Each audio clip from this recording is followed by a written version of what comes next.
नमस्ते दोस्तों, मेरे चैनल में आप सबका स्वागत है। आज मैं हत्यारिन बहन के कथा सुना रही हूँ। कैसे एक बहन धन के चलते अपने ही भाई को नदी में फेंक देती है मरने के लिए। देखिए गुरु बहन, सब बहन एक जैसी नहीं होती है। कुछ बहनें धन के चलते अपने ही भाई भतीजा को जान मरवा देती है। कुछ बहनें होती है जो भाई के लिए मन्नत मांगती है कि मेरा भी एक भाई हो, हम राखी बांधेंगे, कर्मा का व्रत करेंगे। तो आइए दीदी, इसी पर एक कथा सुनाती हूँ। कथा बहुत ही सुंदर है, शुरू से अंत तक जरूर सुनिएगा। अच्छा लगेगा तो लाइक करिएगा, शेयर करिएगा, और चैनल पर पहली बार सुन रहे हैं तो चैनल को सब्सक्राइब करिएगा। एक गांव में एक किसान रहते थे। उनके पास थोड़ा बहुत खेत था, उसी में जुताई करके कुछ बुन देते थे तो उनके खाने पीने के लिए फसल हो जाता था। उनका जीवन अच्छे से बीत रहा था दीदी, लेकिन उनके पास एक भी औलाद नहीं था। दोनों पति पत्नी शिव जी के भक्ति में लीन हो गए थे। दिन रात शिव गुरु के नाम लेते रहते थे। तो शिव जी के कृपा से बहुत दिनों के बाद एक लड़की का जन्म हुआ। लड़की के जन्म होने पर दोनों प्राणी बहुत खुश थे, लेकिन मन ही मन सोच रहे थे कि काश बेटा होता तो वंश बढ़ता। लेकिन कोई बात नहीं, घर में लक्ष्मी आई है तो इसके बाद में पुत्र भी हो जाएगा। घर में सबसे पहले लक्ष्मी आना शुभ माना जाता है। बेटियां घर के रौनक होती है। बेटी खाना बनाएगी, सेवा करेगी। जब शुरुआत हुआ तो बेटा भी हो जाएगा। बेटी के पाल पोस कर बड़ा करने लगते हैं। धीरे धीरे समय बीतता है दीदी। बेटी अब 15 वर्ष के हो गई थी और अभी तक किसान का दूसरा बच्चा नहीं हुआ था। दोनों आपस में बातें करते हैं। हम दोनों को जाने के बाद इस घर का देखभाल करने वाला कोई नहीं रहेगा, नामो निशान बुझ जाएगा। बेटी तो अपने घर चली जाएगी। तब एक आदमी कहता है, एक जंगल में विद्वान महर्षि रहते हैं, वो जो कुछ भी कहते हैं सही हो जाता है। आप दोनों वहाँ पर जाइए, आपके हाथ के लकीर देखेंगे तो वह बता देंगे कि आपको पुत्र होगा कि नहीं। तब दोनों पति पत्नी वही जंगल में जाते हैं विद्वान महर्षि के पास। वहाँ पर जाकर किसान अपने हाथों के लकीर दिखाता है तो महर्षि कहते हैं, तुमको एक पुत्र होगा। जब तुम अपनी बेटी को शादी कर देगा तो उसके बाद तुम्हारा एक पुत्र जन्म लेगा। दोनों पति पत्नी घर आते हैं। घर आने के बाद अपनी बेटी के शादी कराने के लिए लड़का ढूंढने लगते हैं, क्योंकि बेटी 15-16 वर्ष की हो गई थी और बेटी के शादी करने के बाद ही बेटा का जन्म होना था। तो किसान सोचता है कि 1-2 साल पहले ही शादी कर देते हैं। तो एक सुंदर लड़का देखकर अपनी बेटी के शादी उस लड़के से कर देता है। लड़का शादी करता है कि इसका कोई भाई नहीं है, इसका कोई भाई नहीं है। शादी करने के बाद सारा धन दौलत मेरा हो जाएगा। इसी चलते वह शादी किया था।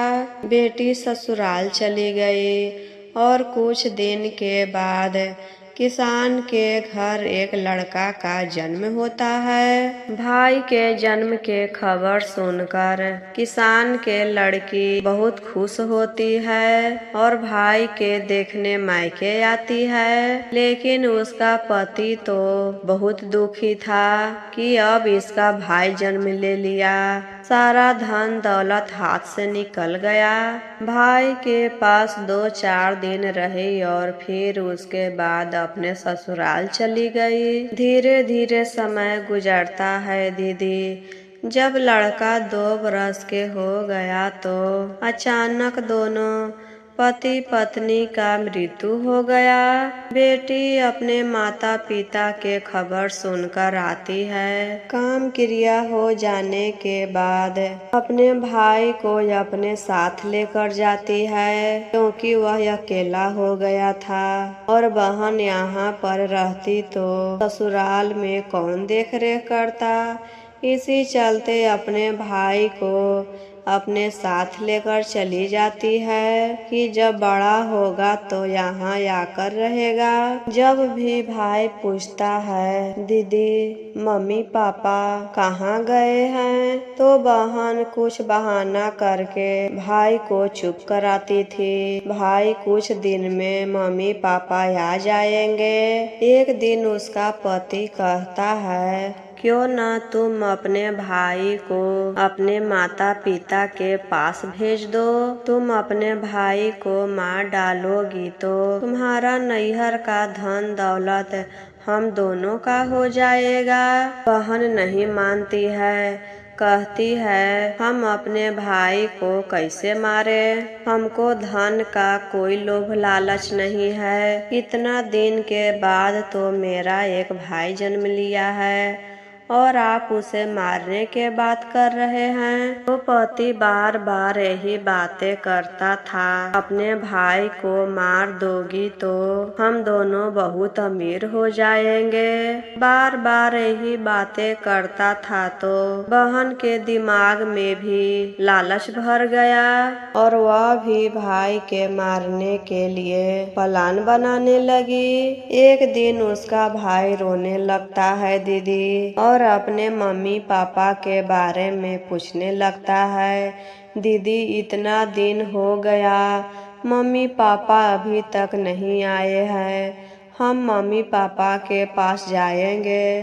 तो बहन कहती है तुमको मम्मी पापा के पास जाना है तो चलो हम पहुंचा देते हैं। उसके गांव के बाहर एक नदी था। वही नदी के पास जाकर कहती है देखो हमारे मम्मी पापा यही नदी के नीचे रहते हैं, तुमको जाना है तो चला जाओ।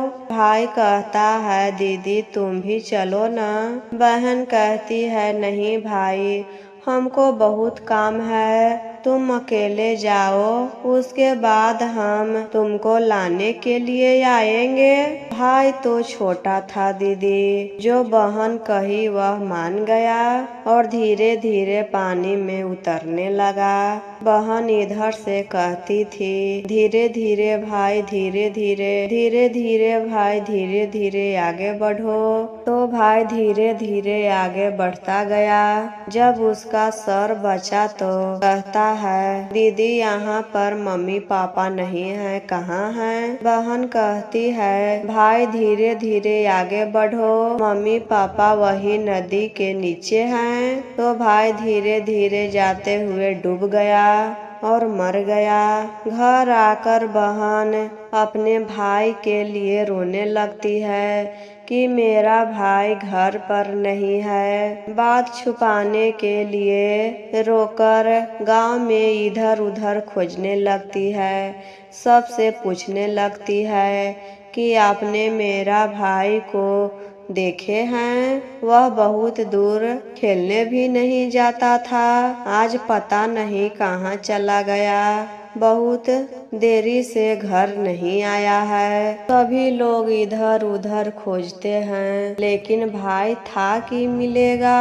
कुछ दिन के बाद दीदी उसके घर पर एक जोगी बाबा आते हैं और खाना खाने के लिए मांगते हैं। बहन घर में खाना लाने जाती है तो जोगी बाबा के पास जो सारंगी था उसमें से आवाज आता है, धीरे धीरे भाई धीरे धीरे, धीरे धीरे भाई धीरे धीरे। तो बहन को याद आ जाता है कि हम अपने भाई को ऐसे ही कहे थे और यह आवाज कहाँ से आ रहा है। तो देखती है कि यह आवाज तो सारंगी में से आ रहा है। अब वह सोचती है कि सब लोग यह बात जान जाएंगे, तो वह कहती है जोगी बाबा से, बाबा आप यह सारंगी हमें दे दीजिए, इसके बदले आपको हम बहुत पैसा देंगे और आप दूसरा सारंगी ले लीजिएगा। तब जोगी बाबा वह सारंगी दे देते हैं, उसके बदले में पैसा लेते हैं। और उसी दिन उसका पति दूसरा शादी करके घर लाता है। वह बाहर रहता था और उधर ही शादी कर लिया था और उसी दिन घर लेकर आया और अपनी पत्नी को तलाक देने के लिए कह रहा था। अब तो पहली पत्नी बहुत रोने लगी और मन ही मन सोचने लगी, इसके बातों में आकर हम अपने भाई को मार दिए हैं और यह दूसरा शादी कर लिया। जब रात हुआ दीदी तो उस सारंगी में से आवाज निकलने लगा, धीरे धीरे भाई धीरे धीरे। वह सोचने लगी, यहाँ तो कोई नहीं है और कौन बोल रहा है। तब वह कहती है, आप देव हैं, पितर हैं, भगवान हैं, कौन हैं? आप मेरे भाई के आवाज में बोल रहे हैं। तब सारंगी में से आवाज निकलता है, दीदी हम आपके भाई हैं, आपने हमको तो पानी में डुबाकर मार दिए थे, लेकिन हम वस्तु के रूप में जिंदा हैं, मनुष्य नहीं बन सकते हैं। तब बहन रोने लगती है, क्षमा मांगने लगती है, हमें माफ कर दो भाई, हम अपने पति के बहकावा में आ गए थे और आज मेरा पति भी हमें छोड़ दिया, हमें गलती का पछतावा है भाई। अगर तुम जीवित हो सकते हो तो तुम जो कहो हम वह करने के लिए तैयार हैं। तब भाई कहता है, जहाँ पर हम डूबे थे वहाँ पर बांस का पेड़ जम गया है, वही बांस का पेड़ काटकर यह सारंगी बनाया गया है और वही बांस के जड़ तर एक अंडा है, वही अंडा को लाकर शिव गुरु के सामने रखकर कुछ दिन पूजा करोगी, शिव गुरु से दया मांगोगी कि मेरे भाई को ठीक कर दीजिए, तब हम ठीक हो जाएंगे, मेरा मनुष्य का रूप मिल जाएगा। तो बहन वैसे ही करती है, नदी के पास जाती है, वहाँ से बांस के जड़ तर से एक अंडा लाती है, शिव गुरु के सामने रहकर प्रतिदिन दया मांगती थी। कुछ दिन पूजा पाठ करने के बाद वह अंडा अपने आप फट गया और उसमें से उसका भाई निकला और अपनी बहन को अपने घर लेकर जाता है। अपनी बहन से कहता है, दीदी जब आपको यही चाहिए था तो आप पहले कह देते, तो आपके लिए तो हम जान भी दे सकते हैं, यह धन दौलत क्या है। और उसी दिन अपनी बहन के नाम से सारा धन दौलत कर देता है। बहन मना करती है, नहीं भाई हमको नहीं चाहिए, फिर भी भाई अपनी बहन को मालकिन बना देता है और अपने जीजा को भी अपनी बहन के पास लेकर आता है और दूसरी औरत को भगा देता है और उस दिन से तीनों अच्छे से रहने लगते हैं।